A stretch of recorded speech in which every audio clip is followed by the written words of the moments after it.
अस्सलाम वालेकुम स्टूडेंट्स, आज हम अपनी 10th क्लास की फ़िज़िक्स के चैप्टर नंबर 13 का लेक्चर नंबर 9 स्टार्ट करेंगे।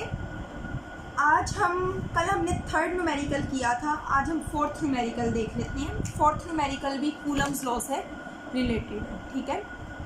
फोर्थ न्यूमेरिकल हम देख लेते हैं। फोर्थ न्यूमेरिकल स्टूडेंट्स क्या है? Two charges repel each other, दो चार्जेस एक दूसरे को रिपेल करते हैं with a force of 0.1 Newton, और फोर्स कितनी है?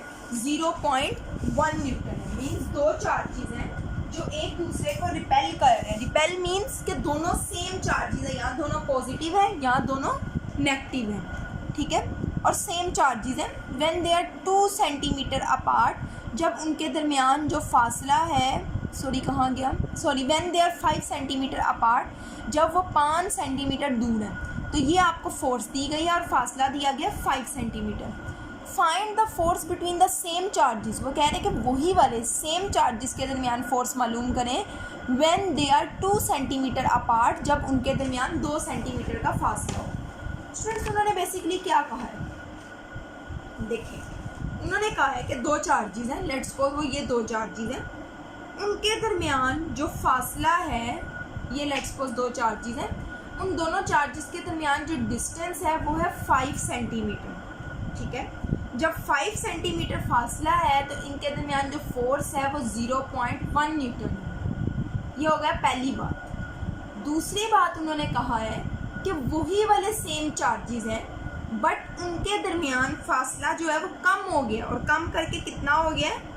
2 सेंटीमीटर हो गया है। इसमें आप फासला 2 सेंटीमीटर कर देते हैं। देखिए, पहले उन्होंने कहा दो चार्जेस हैं, उनके दरमियान 5 सेंटीमीटर का डिस्टेंस है और फोर्स जो है वो 0.1 न्यूटन है। अब वही वाले चार्जेस के दरमियान जो डिस्टेंस है वो अगर 2 सेंटीमीटर कर दिया रहे तो फोर्स कितनी होगी? ऐसी सिचुएशन में फोर्स हमने मालूम करनी है। स्टूडेंट, इस फोर्स को हम F1 कह लेते हैं, इस फोर्स को हम F2 कह लेते हैं। तो इस डिस्टेंस को हम R1 कह लेंगे और ये वाले डिस्टेंस को हम R2 कह लेंगे, और हमें F2 फाइंड आउट करना है। अब हम डाटा लिखते हैं प्रॉपर तरीके से। तो हमें क्या क्या गिवन है हम उसको डाटा में लिख लेते हैं। सबसे पहले आपको जो दिया गया है वो दिया गया लेट्स सपोज R1, और वो कितना है? 5 सेंटीमीटर। R2 आपको कितना दिया गया? 2 सेंटीमीटर। F1 फोर्स कितनी दी गई है? 0.1 न्यूटन, और आपने मालूम क्या करना है? F2 हमने फाइंड आउट करना है। टू फाइंड, मालूम हमें क्या करना है? F2 हमें फाइंड आउट करना है। अब स्टूडेंट्स, ये सेंटीमीटर है, इसको हम मीटर में चेंज करेंगे। 5 डिवाइडेड बाय 100, तो हमारे पास आ जाएगा 0.05 मीटर। ओके, अब 2 सेंटीमीटर को भी हम मीटर में करेंगे। 2 डिवाइडेड बाय 100, तो ये आपके पास आ जाएगा 0.02 मीटर। ओके, तो F2 जो है वो हमने फाइंड आउट करना है। अब हम सॉल्यूशन की तरफ जाते हैं। स्टूडेंट, सॉल्यूशन में आपको पता है F1 जो है वो बराबर होगा KQ1 Q2 ओवर R1 का स्क्वायर, और यहाँ F2 जो है वो इक्वल होगा KQ1 Q2, ठीक है, ओवर R2 का स्क्वायर, ठीक है। ये हो गया। अब आप क्या करेंगे? आपने बल्कि इसको 2 स्टेप्स में करना है। इसको आपने इक्वेशन 1 कह देना है, इसको आपने इक्वेशन नंबर 2 का नाम दे देना। अब आप क्या करेंगे? अब आप करेंगे कि बाय डिवाइड कर देंगे इक्वेशन 1 को इक्वेशन 2 से। By dividing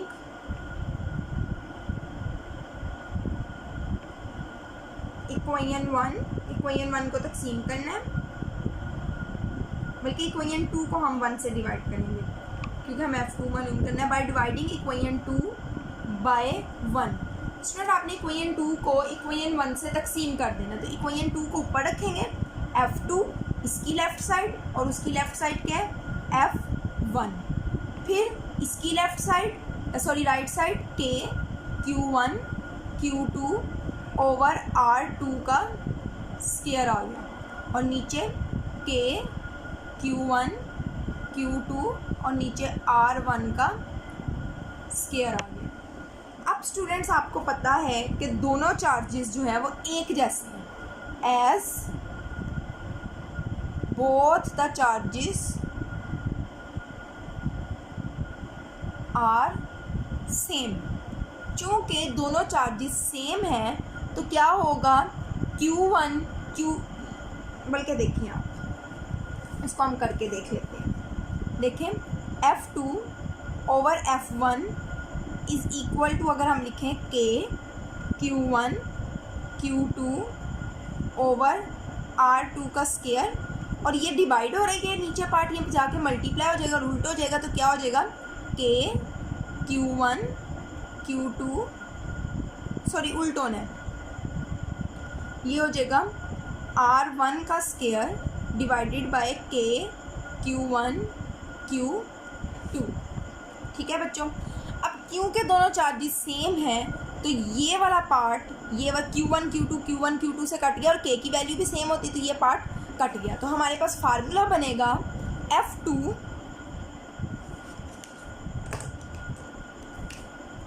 F2 over F1 is equal to R1 का स्क्वायर डिवाइडेड बाय R2 का स्क्वायर।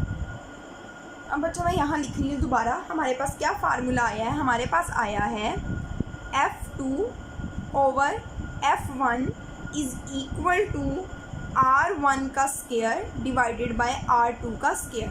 अब हमें ये हमारे पास फार्मूला आया है लास्ट स्टेप में। अब हमें क्योंकि F2 मालूम करना है तो F2 इधर ही रहेगा, F2 is equal to R1 का स्क्वायर डिवाइडेड बाय R2 का स्क्वायर, और ये F1 यहाँ पे डिवाइड हो रहा है, यहाँ पे जाके मल्टीप्लाई हो जाएगा F1। So F2 is equal to R1 की वैल्यू बच्चों आपको दी गई है 0.05, इसका स्क्वायर हो गया, R2 की वैल्यू 0.02, इसका स्क्वायर मल्टीप्लाई बाय F1 की वैल्यू है 0.1। आप इसका स्क्वायर लें, फिर उसके स्क्वायर से डिवाइड करें और उसको 0.1 से मल्टीप्लाई कर दें, तो हमारे पास जो आंसर आएगा वो आएगा F2 इज़ इक्वल टू आ जाएगा 0.625, और फोर्स का यूनिट क्या होता है, न्यूटन। तो ये आपके पास आंसर आ गया। अच्छा स्टूडेंट्स, न्यूमेरिकल हो गए। अब हमारे कूलम लॉ से रिलेटेड, कूलम्स लॉ से जो नेक्स्ट टॉपिक है आपकी बुक में वो है electric field and electric field intensity. ये टॉपिक कल हम डिटेल में पढ़ेंगे, लेकिन आपने कल क्या करना है, जो आज आपने करना है वो इलेक्ट्रिक फील्ड क्या होता है। देखिए आपने ग्रेविटेशनल फील्ड 9th क्लास में पढ़ा था। ग्रेविटेशनल फील्ड एक एरिया होता था जिस पे ग्रेविटेशनल फोर्स एक्ट कर रही होती थी। तो सेम इलेक्ट्रिक फील्ड जो है वो एक चार्ज होता है, उसके गिर्द एक स्पेसिफिक एरिया होता है। लेट्स सपोज कि यहाँ पे एक चार्ज मौजूद है, पॉजिटिव चार्ज है, इसके गिर्द एक इतना लेट्स सपोज एरिया होगा जहाँ पे ये इलेक्ट्रिक फील्ड फोर्स जो है वो अप्लाई करेगा। अब फॉर एग्जांपल एक चार्ज अगर यहाँ पड़ा हुआ है, तो अगर ये पॉजिटिव है, इन पे कोई रिपल्शन नहीं होगी क्योंकि ये बहुत ज़्यादा दूर है। जैसे एक मैग्नेट है, एक कमरे के एक पार्ट में पड़ा हुआ है, दूसरा दूसरे कॉर्नर पे पड़ा है, तो वो दोनों एक दूसरे में कोई अट्रैक्शन वगैरह नहीं करेंगे। हालांकि मैग्नेट एक दूसरे के करीब जाती है बिकॉज दे बहुत ज़्यादा दूर है, एक उसका एरिया होता है। इसी तरीके से चार्जेस का भी एक स्पेसिफिक एरिया होगा। लेट्स सपोज इसका इतना होगा। अब अगर इस चार्ज को पकड़ के हम इधर ले आते क्योंकि इसका एरिया यहाँ जो एरिया था इलेक्ट्रिक फील्ड का वो इतना था, तो यहाँ पे इधर अट्रैक्शन या रिपल्शन होगी। तो इलेक्ट्रिक फील्ड जो है वो एक ऐसा एरिया होता है जहाँ पे एक चार्ज दूसरे चार्ज पे इलेक्ट्रोस्टैटिक फोर्स अप्लाई करता है। इस एरिया पे इलेक्ट्रोस्टैटिक फोर्स अप्लाई होती है। तो आप ये डेफिनेशन देखें, the electric field is a region. Electric field एक एरिया है अराउंड अ चार्ज, एक चार्ज के गिर्द, इन विच जिसमें it exerts electrostatic force on another charges, जिसमें वो दूसरे चार्जेस पे इलेक्ट्रोस्टैटिक फोर्स अप्लाई करता है इस चार्ज, इस एरिया को, इस रीजन को इलेक्ट्रिक फील्ड कहते हैं स्टूडेंट। ये हम कल इसको डिटेल में देखेंगे, लेकिन आज के लिए आपने बस इसकी डेफिनेशन ही प्रिपेयर करनी है। अल्लाह हाफिज़।